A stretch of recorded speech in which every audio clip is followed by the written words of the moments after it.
the state governments are losing money because taxpayers may not have filed their GSTR 3B in the right way earlier. Therefore, there are notices across India in almost all the states for rectification of those mistakes of GSTR 3B filing in the past periods. In this video, we will discuss how to handle these kind of notices.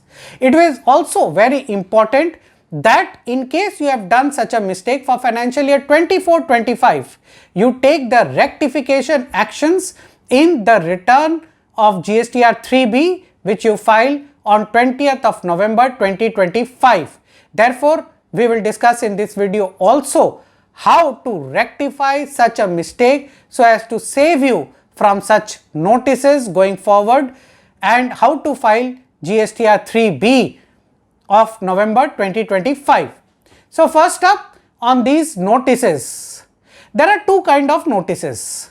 First kind, as you would know that in July 2022, Circular 170 was issued, which required that in case an input tax credit was permanently ineligible to you under block credit under section 17(5) or due to proportionate reversal due to exempt and non-exempt supply under rule 42, 43 or rule 38 for that matter, that permanent reversal had to be done in table 4B1.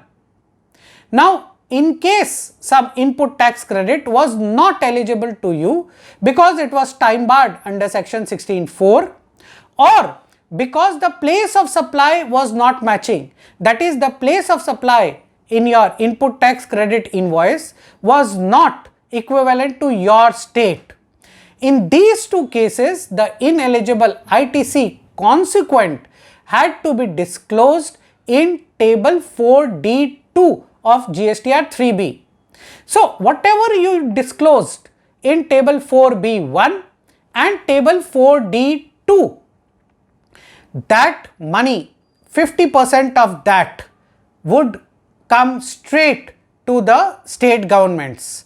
Balance would go to the central governments and it would be devolved as per the settlement provisions laid down.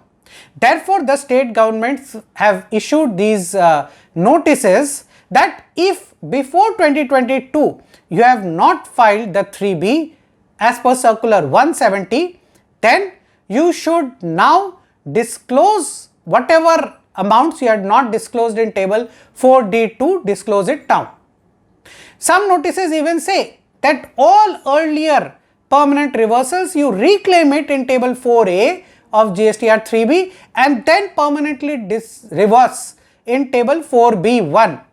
However, both the requirements before July 2022 may not be the right approach because the circular itself was issued in July 2022 and before that there was no such clear notified instruction to how to file GSTR 3B. Also, if you reclaim that input tax credit, it is an icing on the cake for the department, maybe not the SGST department, but at least the CGST, anti-evasion, etc. They can require a time barred input tax credit reversal, and the reversal which you have already done, that they will not touch. So, it will go into litigation in our view. Furthermore, for earlier periods, that is before financial year 24-25, section 39 subsection 9 of the CGST Act comes in the way for rectification of the earlier periods currently. So, section 39 subsection 9 of the CGST Act requires that in case any rectifications of your GSTR 3B returns had to be done, it had to be done in the GSTR 9 of those periods.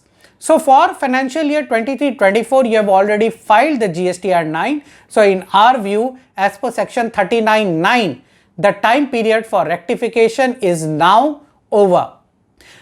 But the second part of this video is what to do in case you have made a similar mistake for financial year 24-25 GSTR 3B filings.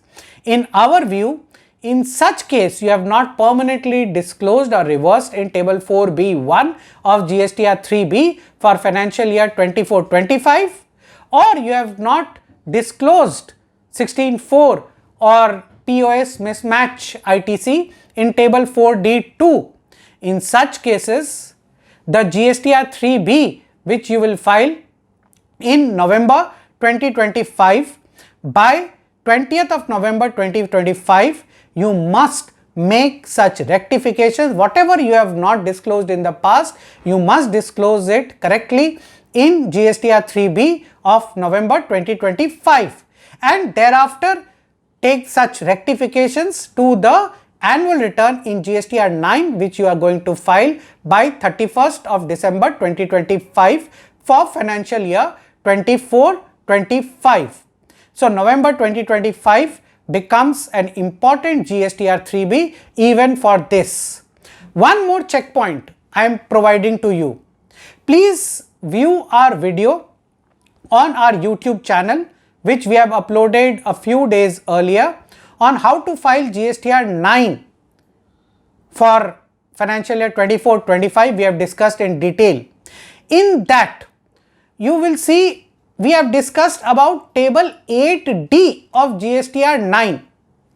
Table 8D includes all the ineligible input tax credit for financial year 24-25. So, whatever you disclose in table 8D of GSTR 9, ideally it should have been earlier disclosed in table 4B1 of GSTR 3B or table 4D2 of GSTR 3B for financial year 24-25. So, that in our view is your checkpoint also, so that in future you can be saved from litigation, or in case there is still a notice, you can adequately reply to the notice. So, friends, GSTR 3B is no more a simple compliance. It is a tax optimization tool not only for the taxpayers but even for the state governments. How you file GSTR 3B would impact your corresponding state government's revenues also. Therefore, please be careful on how you file your GSTR 3B returns going forward. Thank you very much for watching. Please do like, share and subscribe to this channel. Stay tuned. Thank you very much.